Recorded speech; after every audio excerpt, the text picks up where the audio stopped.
இயேசு உங்களை நேசிக்கிறார். இந்த நாள் வேதாகம தியானத்திற்கு உங்களை அன்புடன் அழைக்கிறேன். இந்நாள் நற்செய்தி அறிவிக்கும் நாள். 2 ராஜாக்கள் 7ஆம் அதிகாரம் 9ஆம் வசனம். நாம் நமது பிள்ளைகளை ஒரு குறிப்பிட்ட பள்ளியில் படிக்க வைக்கிறோம். அந்த பள்ளியின் ஆசிரியர்கள் மிகவும் நன்றாக பாடங்களையும் விளையாட்டையும் பிற எக்ஸ்ட்ரா கரிக்குலர் ஆக்டிவிட்டீஸ் பலவற்றையும் கற்றுக் கொடுத்து உங்கள் பிள்ளைகளை மிகுந்த திறமைசாலிகளாக உருவாக்கினார்கள் என்றால் அந்த பள்ளியின் அருமை பெருமைகளை அநேகருக்கு சொல்லி நீங்களும் உங்கள் பிள்ளைகளை அங்கு சேர்த்து படிக்க வைத்தால் நல்லது என்று விளம்பரம் செய்கிறோம். நமது வழக்குக்காக ஒரு வழக்கறிஞரிடத்தில் செல்கிறோம். அவர் வாதாடிய வழக்கு ஜெயித்து விடுகிறது. இதை குறித்து நாம் மற்றவர்களுக்கு இலவசமாக அவரை பற்றி விளம்பரம் செய்கிறோம். ஒரு மருத்துவரிடத்தில் செல்லுகிறோம். அவர் கொடுக்கும் மருந்தினால் சீக்கிரமே சுகமாகி விடுகிறது. மருத்துவரை பற்றி நமக்கு தெரிந்த எல்லாரிடத்திலும் இலவச விளம்பரம் செய்கிறோம். ஒரு ஊழியரிடத்தில் ஜெபிக்க போகிறோம்.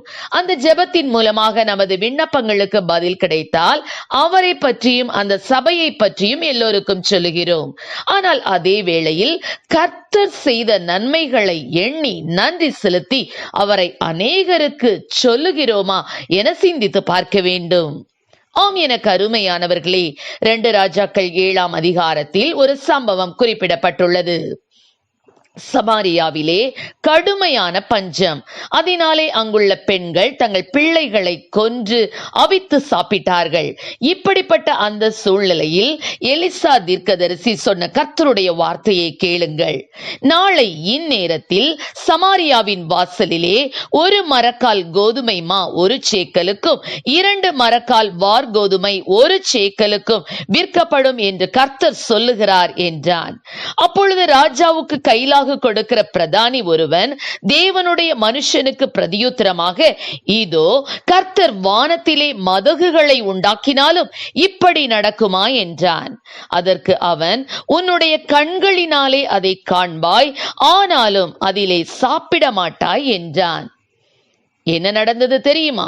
ஆண்டவர் சீரியரின் இராணுவத்திற்கு ரதங்களின் இரைச்சலையும் குதிரைகளின் இரைச்சலையும் மகா இராணுவத்தின் இரைச்சலையும் கேட்க பண்ணினதினால் அவர்கள் ஒருவரை ஒருவர் நோக்கி, இதோ நம்மிடத்தில் போருக்கு வர இஸ்ரவேலின் ராஜா ஏத்தியரின் ராஜாக்களையும் எகிப்தியரின் ராஜாக்களையும் நமக்கு விரோதமாக கூலி பொருத்தினான் என்று சொல்லி இருட்டோடே எழுந்திருந்து ஓடி போய் தங்கள் கூடாரங்களையும் தங்கள் குதிரைகளையும் தங்கள் கழுதைகளையும் தங்கள் பாளையத்தையும் அவைகள் இருந்த பிரகாரமாக விட்டு தங்கள் பிராணன் மாத்திரம் தப்பும்படி ஓடி போனார்கள். அப்பொழுது குஷ்டரோகிகளான 4 பேர் பாளையத்தின் முன்னணி மட்டும் வந்தபோது ஒரு கூடாரத்திற்குள் பிரவேசித்து புசித்து குடித்து அதிலிருந்து வெள்ளியையும் பொன்னையும் வஸ்திரங்களையும் எடுத்துக்கொண்டு போய் ஒளித்து வைத்து திரும்பி வந்து வேறொரு கூடாரத்திற்குள் பிரவேசித்து அதிலிருந்தும் அப்படியே எடுத்துக்கொண்டு போய் ஒளித்து வைத்து பின்பு அவர்கள் ஒருவரை ஒருவர் நோக்கி, நாம் செய்கிறது நியாயமல்ல. இந்நாள் நற்செய்தி அறிவிக்கும் நாள். நாம் மௌனமாயிருந்து பொழுது விடிய மட்டும் காத்திருந்தால் குற்றம் நம்மேல் சுமரும். இப்போதும் நாம் போய் ராஜா அரமனையாருக்கு இதை அறிவிப்போம், வாருங்கள் என்றார்கள். ஆம் பிரியமானவர்களே, நாம் பிறந்தது முதல் இந்நாள் வரையிலும் கர்த்தர் நம் வாழ்க்கையில் எத்தனையோ நன்மைகளை செய்திருக்கிறார்.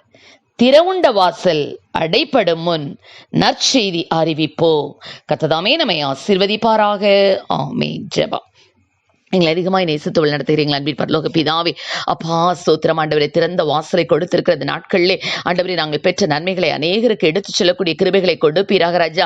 நீங்கள் புறப்பட்டு போய் சகல ஜாதிகளையும் சீஷராக்கி பிதா குமாரன் பரிசுத்த ஆவியின் நாமத்தினாலே அவர்களுக்கு ஞானஸ்நானம் கொடுத்து நான் உங்களுக்கு கட்டளையிட்ட யாவையும் அவர்கள் கை கொள்ளும்படி அவர்களுக்கு உபதேசம் பண்ணுங்கள் என்று சொன்ன வசனத்தின்படி அப்பா ஆண்டவரே ஸ்தோத்திர ராஜா. நாங்கள் ஆண்டவரே ஸ்தோத்திர ஆண்டவரே மற்றவர்களுக்கு உம்மை பற்றி பறைசாற்றக்கூடிய கிருபைகளை கொடும், ஆசீர்வதியும்.